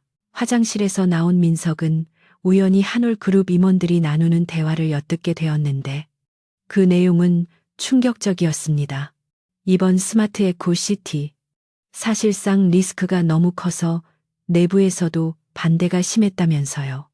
쉿. 회장님께서 직접 추진하신 일이야. 뭔가 큰 그림이 있으시겠지. 듣자 하니 이번에 참여한 건설사 하나를 본보기로 삼으신다는 소문도 있던데. 민석은 술이 확 깨는 것을 느끼며 벽 뒤에 숨어 숨을 죽였습니다. 본보기라니 그게 무슨 소리인가. 설마 PM건설을 두고 하는 말인가. 불길한 예감이 척추를 타고 올라왔지만 그는 애써 고개를 저으며 부정했습니다. 아니야. 내가 아니라 다른 업체를 말하는 걸 거야. 나는 선택받은 파트너니까. 파티가 끝나갈 무렵 민석과 유라는 대리기사가 운전하는 차 뒷좌석에 앉아 집으로 돌아가고 있었습니다. 차창 밖으로 스쳐 지나가는 서울의 야경은 여전히 아름다웠지만 민석의 눈에는 모든 불빛이 자신을 향한 경고등처럼 보였습니다. 유라는 옆에서 잠들어 코를 골고 있었고 민석은 혼자 깨어 끊임없이 밀려오는 불안감과 싸워야 했습니다. 그는 주머니에서 휴대폰을 꺼내 인터넷에 한울그룹 이서연 회장을 검색해 보았지만 프로필 사진 하나 없이 경영 일선 복귀라는 짧은 기사들만 나올 뿐이었습니다. 이 철저한 신비주의가 오히려 그의 공포심을 자극했고 그는 자신이 보이지 않는 거미줄에 걸린 나비가 된 것 같은 기분을 떨칠 수 없었습니다. 집에 도착한 민석은 침대에 누워서도 잠을 이루지 못하고 천장만 바라보았습니다.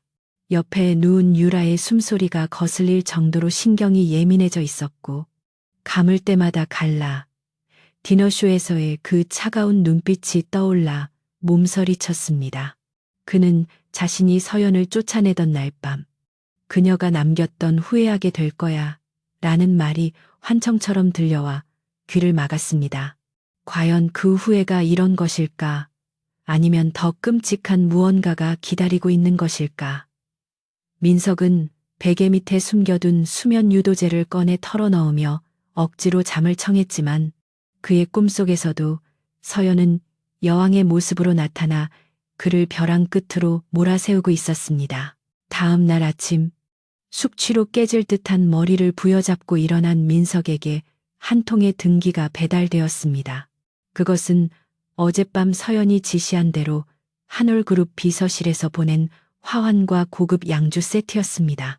동봉된 카드에는 어제 경황이 없어 제대로 챙기지 못해 미안합니다.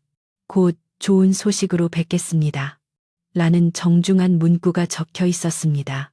민석은 카드를 읽고 나서야 안도의 한숨을 내쉬며 가슴을 쓸어내렸습니다. 거봐. 내 말이 맞잖아. 그냥 너무 바빠서 그랬던 거야. 괜히 쫄았네. 그는 카드를 가슴에 품고 미친 사람처럼 웃기 시작했는데 그것은 공포를 잊기 위한 처절한 몸부림이자 파멸 직전의 마지막 안도감이었습니다. 하지만 그 시각 한울그룹 본사에서는 PM건설에 대한 대대적인 자금 압박과 법적 소송 준비가 완료되어 가고 있었습니다. 서연은 집무실에서 김 실장이 가져온 작전명 귀환의 진행 상황판을 보며 붉은 펜으로 박민석의 이름 위에 가위표를 그었습니다. 그녀는 창밖으로 보이는 PM건설 사옥을 향해 나직하게 중얼거렸습니다.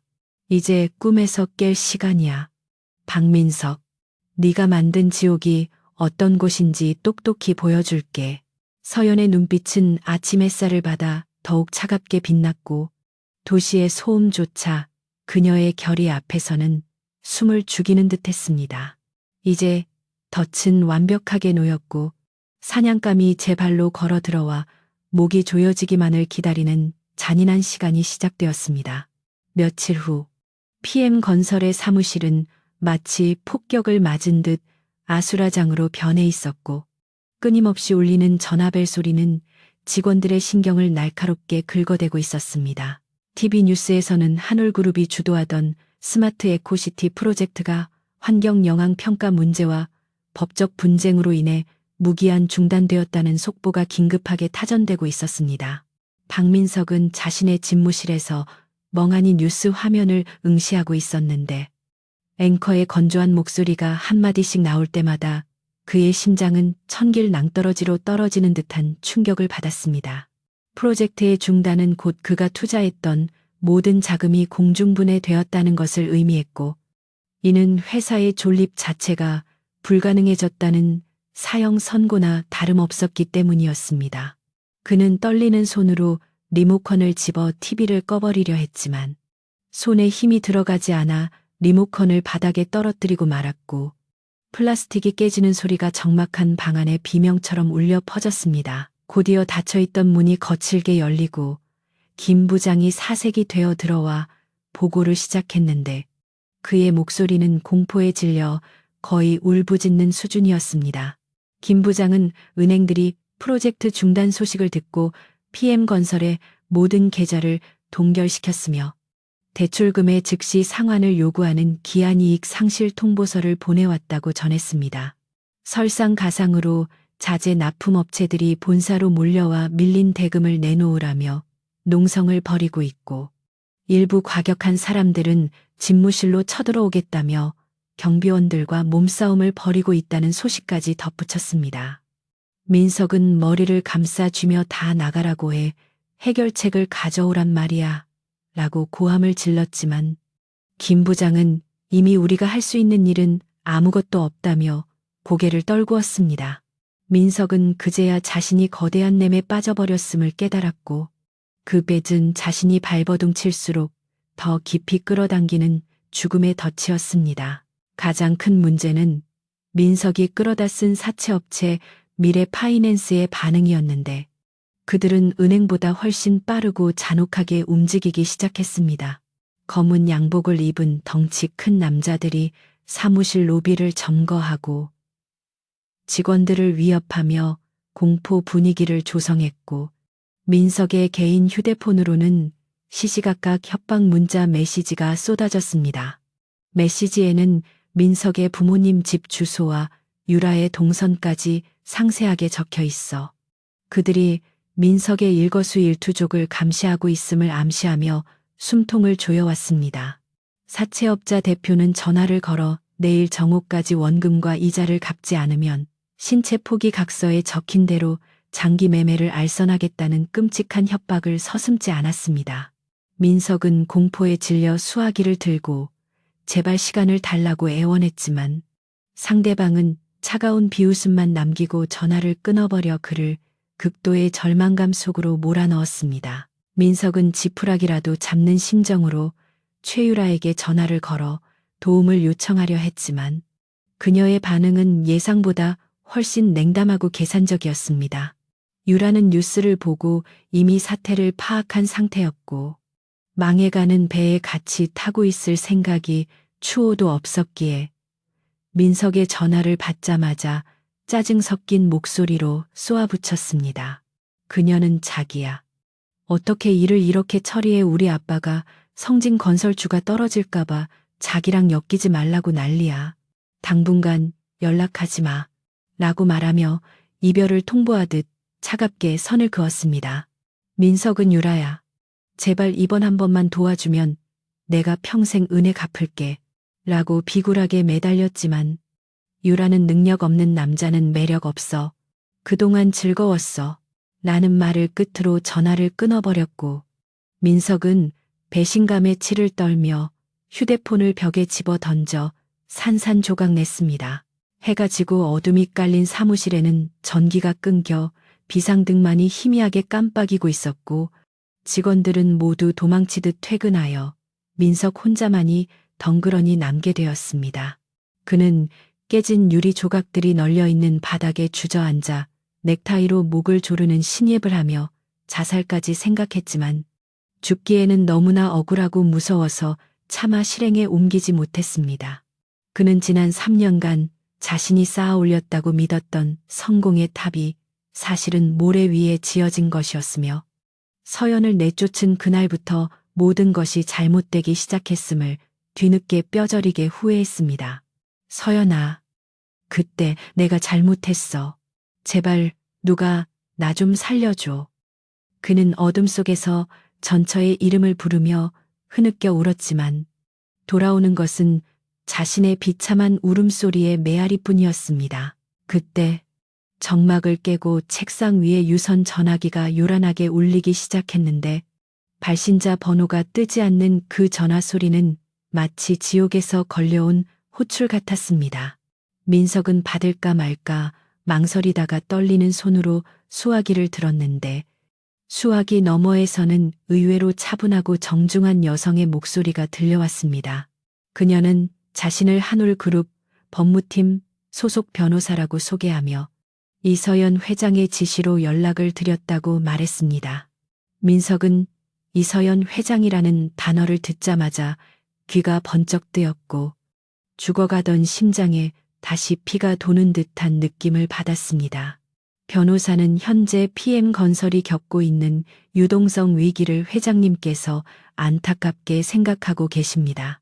그룹 차원에서 PM건설을 인수하여 부도를 막고 채무를 변제해 줄 의향이 있으니 내일 오전 본사로 방문해 주십시오. 라고 제안했습니다. 민석은 이 제안이 무엇을 의미하는지 본능적으로 알아차렸는데 그것은 헐값에 회사를 넘기는 굴욕적인 조건일 것이 분명했습니다. 하지만 지금 당장 감옥에 가거나 사채업자들에게 장기를 적출당할 위기에 처한 그에게는 선택의 여지가 없었으며 이것이 유일한 동아줄처럼 느껴졌습니다. 그는 가겠습니다. 무조건 가겠습니다. 회장님께 감사하다고 전해 주십시오. 라고 연거푸 굽신거리며 대답했습니다. 전화를 끄는 민석은 안도감과 수치심이 뒤섞인 복잡한 감정에 휩싸였지만 스스로를 위로하며 합리화를 시작했습니다. 그래. 이 회장이 나를 마음에 들어 했던 게 분명해. 그러니까 이런 파격적인 제안을 하는 거지. 내가 가서 잘만 설득하면 경영권은 유지할 수 있을지도 몰라. 그는 끝까지 자신의 매력과 능력을 과신하며 헛된 망상의 끈을 놓지 못했습니다. 다음 날 아침, 민석은 며칠 동안 씻지도 못하고 수염이 덥수룩한 초췌한 몰골을 거울로 확인하고는 황급히 화장실로 들어가 면도를 시작했습니다. 그는 최대한 불쌍해 보이면서도 동시에 신뢰감을 줄 수 있는 모순적인 이미지를 연출하기 위해 옷장에서 가장 점잖은 검은색 정장을 꺼내 입었습니다. 거울 속에 그는 불과 일주일 전에 당당했던 CEO와는 전혀 다른 벼랑 끝에 몰린 패배자의 모습을 하고 있었지만 눈빛만은 살아야겠다는 생존 본능으로 번들거리고 있었습니다. 그는 집을 나서기 전 책상 서랍 깊숙이 넣어두었던 서연과의 결혼 반지를 꺼내어 잠시 바라보다가 혹시라도 감정에 호소할 일이 생길까봐 주머니에 챙겨 넣는 치졸함까지 보였습니다. 한올그룹 본사로 향하는 택시 안에서 민석은 창밖으로 보이는 거대한 마천루를 올려다보며 압도적인 위압감을 느꼈습니다. 하늘을 찌를 듯 솟아있는 한올타워는 햇빛을 받아 황금빛으로 빛나고 있었고 그 꼭대기에 앉아 자신을 기다리고 있을 이 회장의 존재가 마치 신처럼 느껴졌습니다. 그는 땀으로 축축해진 손바닥을 바지에 문지르며 회장실에 들어가면 무조건 무릎부터 꿇고 눈물을 흘리며 동정심을 유발하겠다는 시나리오를 머릿속으로 수없이 리허설했습니다.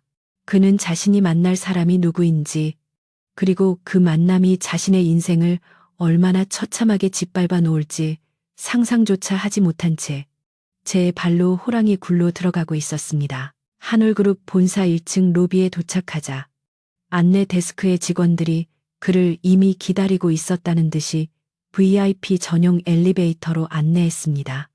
엘리베이터가 고속으로 상승하며 기압 차이로 인해 귀가 먹먹해졌지만 민석은 긴장감 때문에 그것조차 느끼지 못했습니다. 33층 회장실 앞 복도에는 무거운 침묵이 흐르고 있었고 양옆으로 도열한 경호원들의 차가운 시선이 그의 등줄기를 훑고 지나갔습니다. 마침내 거대한 회장실의 양문이 열리고 비서실장인 김 실장이 나와 정중하지만 묘하게 경멸 섞인 표정으로 그를 맞이했습니다. 어서 오십시오. 박 대표님, 회장님께서 안에서 기다리고 계십니다.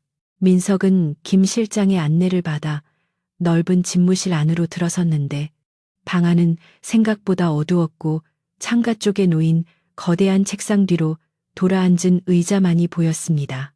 그는 침을 꿀꺽 삼키며 떨리는 다리를 이끌고 책상 앞으로 다가갔고 등 돌린 의자를 향해 90도로 허리를 숙여 인사했습니다. 회장님, 부족한 저를 구해주셔서 정말 감사합니다. 이 은혜는 죽을 때까지 잊지 않겠습니다. PM건설을 살려만 주신다면 회장님의 개가 되어서라도 충성하겠습니다. 그는 바닥에 머리를 조아리며 비굴함의 극치를 보여주었고 그의 목소리는 울먹임으로 가득 차 있었습니다. 그때 돌아앉아 있던 의자가 천천히 회전하며 깨익하는 소리를 냈고 민석은 조심스럽게 고개를 들어 의자의 주인을 확인했습니다.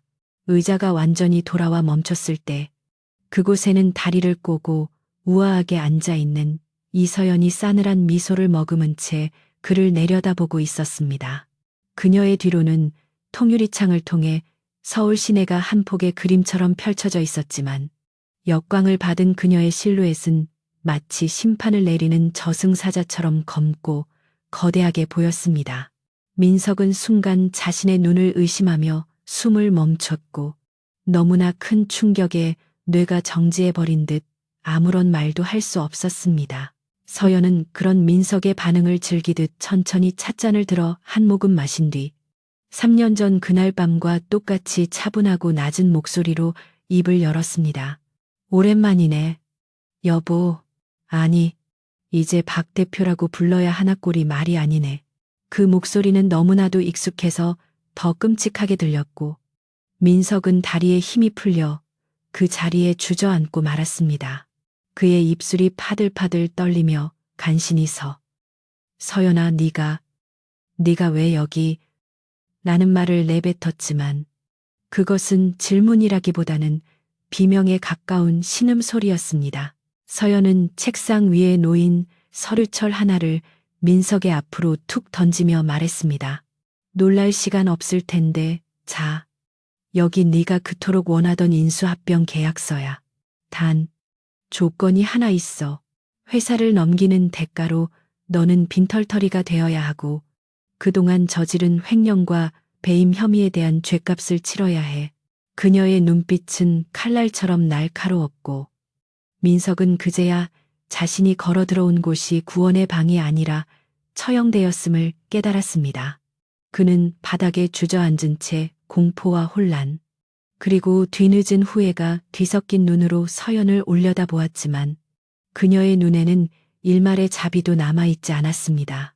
박민석은 눈앞에 펼쳐진 비현실적인 광경에 뇌가 정지한 듯 입을 딱 벌린 채 바닥에 주저앉아 있었는데 그의 시선은 의자에 앉아있는 이서연에게 고정되어 떨어질 줄 몰랐습니다. 불과 3년 전, 비 오는 밤, 자신이 헌신짝처럼 내버렸던 초라한 아내가 대한민국 최고의 기업인 한올그룹의 회장 자리에 앉아 자신을 내려다보고 있다는 사실은 도저히 이성적으로 받아들이기 힘든 충격이었습니다. 그는 자신의 눈을 비비고 볼을 꼬집어 보았지만 서연의 차가운 눈빛과 그녀 뒤로 펼쳐진 서울의 전경은 너무나도 선명한 현실이었습니다. 서연은 고급스러운 만년필을 손가락으로 돌리며 민석의 혼란스러워하는 모습을 즐기듯 관찰하고 있었는데 그녀의 입가에 걸린 미소는 아름다우면서도 섬뜩할 정도로 잔인해 보였습니다. 그녀는 민석이 어떤 말을 할지, 어떤 표정을 지을지 이미 모든 수를 내다보고 있는 듯 여유로워 보였고 그 침묵의 시간이 길어질수록 민석의 공포심은 극대화되어 숨통을 조여왔습니다. 어때? 네가 그토록 무시하던 집구석 옆편내가 만든 함정에 제 발로 걸어 들어온 기분이. 서연의 목소리는 낮고 부드러웠지만 그 속에 담긴 조소는 민석의 고막을 날카롭게 찔렀습니다. 민석은 떨리는 입술을 달싹이며 네가 정말 서연이라고 말도 안 돼. 이건 꿈이야. 아니, 몰래 카메라야. 대체 무슨 짓을 꾸미고 있는 거야? 라고 횡설수설하며 현실을 부정하려 발버둥 쳤습니다. 그는 비틀거리며 일어나 책상 앞으로 다가가려 했지만 서연의 곁을 지키고 있던 경호원들이 즉시 그의 앞을 가로막고 팔을 꺾어 제압했습니다. 바닥에 얼굴이 처박힌 민석은 비명을 질렀지만 서연은 눈 하나 깜짝하지 않고 현실 파악이 아직도 안 되나 보네. 박 대표, 자네가 지금 서 있는 곳은 내 허락 없이는 숨도 쉴 수 없는 곳이야. 라고 싸늘하게 일갈했습니다. 그때 집무실 밖에서 소란스러운 소리가 들리더니 닫혀있던 문이 벌컥 열리고 최유라가 비서들의 재질을 뿌리치며 안으로 들어왔습니다. 그녀는 민석이 한올그룹 회장을 만나러 갔다는 소식을 듣고 자신도 그 자리에 동석하여 콩고물이라도 얻어먹으려는 속셈으로 뒤따라온 것이었습니다. 유라는 바닥에 제압당해 있는 민석을 보고 잠시 놀란 표정을 지었지만 곧이어 회장석에 앉아있는 여자가 민석의 전처와 닮았다는 사실을 알아차리고는 코웃음을 쳤습니다. 어머, 자기야, 이게 무슨 꼴이야? 그리고 저 여자는 뭐야? 설마 그 촌스러운 전처가 여기 비서로 취직이라도 한 거야? 감히 어디라고 회장님 의자에 앉아 있어 유라는 상황 파악을 전혀 하지 못한 채 특유의 오만함으로 서연을 향해 삿대질을 하며 소리쳤습니다. 그녀의 눈에는 서연이 여전히 자신이 깔볼 수 있는 하찮은 존재로밖에 보이지 않았던 것입니다. 서연은 유라의 경박한 태도를 보며 헛웃음을 터뜨렸고 김 실장에게 눈짓을 보내 경호원들을 물러나게 했습니다. 민석은 풀려나자마자 유라의 옷자락을 잡고 유라야, 조용히 해. 제발. 저 사람 진짜 회장이야. 라고 기어 들어가는 목소리로 말렸지만 유라는 민석의 말을 귓등으로도 듣지 않았습니다. 유라는 성큼성큼 책상 앞으로 걸어가 서연을 노려보며야 이서연, 네가 감히 나를 무시해. 우리 아빠가 누군지 알아. 성진건설 회장 딸인 나를 건드리면 너네 회사도 무사하지 못할 줄 알아. 라고 악을 썼습니다. 하지만 서연은 눈 하나 깜짝하지 않고 서랍에서 서류 봉투 하나를 꺼내 유라의 얼굴을 향해 던졌습니다. 봉투가 터지며 안에 있던 사진들과 문서들이 유라의 발밑으로 흩어졌는데 그것을 본 유라의 얼굴은 순식간에 사색이 되었습니다. 성진건설 회장, 딸. 글쎄, 최 회장님이 밖에서 나온 호적에도 제대로 못 올린 숨겨진 딸이라는 건 빼먹었네. 서연의 폭로는 유라의 가장 아픈 치부를 정확하게 찔렀습니다. 흩어진 문서들은 유라의 출생 증명서와 그녀가 성진 가문에서 철저히 배제되어 왔다는 사실을 증명하는 자료들이었고 유라는 부들부들 떨며 아무 말도 하지 못했습니다. 서연은 체기를 박듯 말을 이었습니다. 그리고 안타깝게도 내 아버지는 이미 너를 버렸어. 성진건설이 한올그룹의 하청이라도 받으려면 너랑 인연을 끊는 게 낫다고 판단하신 모양이더군. 방금 전 최 회장님 비서실에서 내 법인 카드와 차량을 회수하겠다는 연락이 왔는데 못 들었나 봐. 유라는 그제야 자신의 휴대폰을 확인했는데 카드 정지 문자가 수십 통 와 있는 것을 보고 바닥에 주저앉아 오열하기 시작했습니다. 민석은 유라의 몰락을 지켜보며 자신에게 닥쳐올 운명을 직감하고 공포에 질려 서연에게 무릎을 꿇었습니다. 서연아. 아니, 회장님, 제가 죽을 죄를 지었습니다. 한 번만, 제발 한 번만 살려주십시오. 우리가 그래도 3년이나 부부였지 않습니까? 예정을 생각해서라도 제발. 그는 바지가랑이를 붙잡고 눈물을 흘리며 애원했지만 서연의 표정은 더할 나위 없이 차가웠습니다. 서연은 3년 전 그가 던졌던 이혼 서류 사본을 그의 얼굴에 던지며 말했습니다. 부부 네가 나를 아내가 아니라 식모 취급하고 내 돈과 노력을 기생충처럼 빨아먹었을 때 이미 우리는 남보다 못한 사이였어. 네가 뱉은 말 기억나? 무능력하고 도움 안 되는 여자라고 했지. 자. 이제 누가 무능력하고 누가 도움을 구해야 하는 처지인지 똑똑히 알겠어. 서연은 책상 위에 놓인 PM건설 인수 합병 계약서와 또 다른 두툼한 서류 뭉치를 민석의 앞으로 밀었습니다. 선택해. 이 계약서에 도장을 찍고 회사를 넘긴 뒤 횡령 및 배임 혐의로 감옥에 가겠다고 서명해. 그러면 적어도 사채업자들에게 장기가 털리는 꼴은 면하게 해주지. 아니면 지금 당장 여기서 나가서 저 밑에 깔린 미래 파이낸스 깡패들한테 잡혀가든가. 그것은 선택이 아니라 최후 통첩이나 다름없었습니다. 민석은 서류 뭉치를 뒤적거렸는데 그곳에는 자신이 빼돌린 회사 돈의 흐름과 이중 장부 내역이 초단위로 기록되어 있어 반박의 여지가 없었습니다. 그는 자신이 완벽하게 도간에 든 쥐가 되었음을 인정하고 떨리는 손으로 펜을 잡았습니다. 감옥에 가는 것이 끔찍했지만 사채업자들에게 끌려가 비참하게 죽는 것보다는 낫다는 비굴한 계산이 섰기 때문이었습니다. 민석이 계약서에 도장을 찍는 순간 서연은 인터폰을 눌러 검찰 수사관들을 호출했습니다. 사실 서연은 민석이 도장을 찍자마자 그를 검찰에 넘길 준비를 이미 다 마쳐 놓았던 것이었습니다. 자, 이제 거래는 끝났어. 네가 가진 모든 재산, 집, 차, 그리고 네가 훔쳐간 내 청춘의 시간까지 이걸로 퉁치는 셈쳐 민석은 수사관들이 들어와 자신의 손목에 수갑을 채우자 이건 사기야, 날 속였어라고 발악했지만 이미 엎질러진 물이었습니다.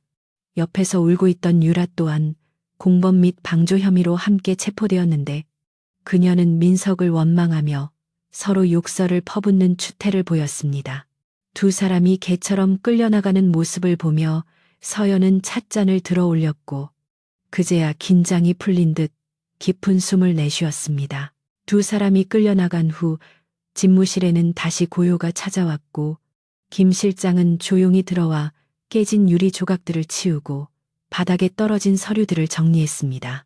서연은 창가로 다가가 아래를 내려다보았는데 경찰차와 검찰 차량에 태워져 연행되는 민석과 유라의 모습이 개미처럼 작게 보였습니다.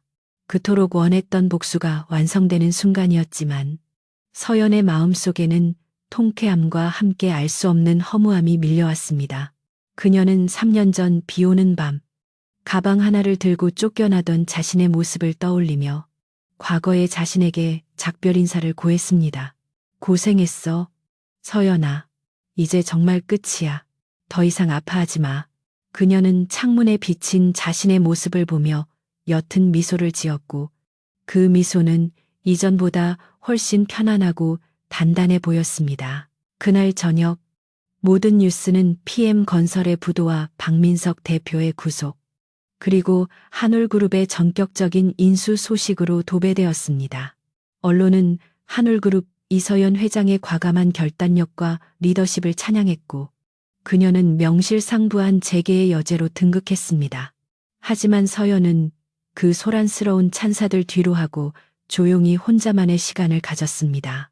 그녀는 부모님의 사진 앞에 향을 피우고 자신이 부모님의 유지를 받들어 회사를 지키고 자신의 존엄을 되찾았음을 보고했습니다. 복수는 끝났지만 그녀의 삶은 이제부터가 진짜 시작이었습니다. 그녀는 더 이상 누군가의 아내나 희생양이 아닌 자신의 이름을 걸고 세상을 움직이는 주체적인 존재로서 당당하게 걸어나갈 준비가 되어 있었습니다. 밤이 깊어지자 서연은 집무실에 불을 끄고 밖으로 나왔습니다. 로비에는 여전히 많은 직원들이 야근을 하고 있었지만 서연이 지나가자 모두가 자리에서 일어나 진심 어린 존경을 담아 인사를 건넸습니다. 서연은 그들에게 따뜻한 미소로 화답하며 회전문을 밀고 나왔습니다. 밖에는 시원한 밤바람이 불고 있었고 며칠간 그녀를 괴롭혔던 먹구름이 걷히고 맑은 달이 떠 있었습니다.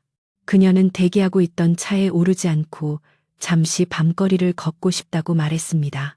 김 실장은 말없이 그녀의 뒤를 따랐고 서연은 또각거리는 구두 소리를 내며 화려한 도시의 불빛 속으로 걸어 들어갔습니다. 그녀의 뒷모습은 그 어느 때보다 자유롭고 아름다웠으며 찬란하게 빛나고 있었습니다.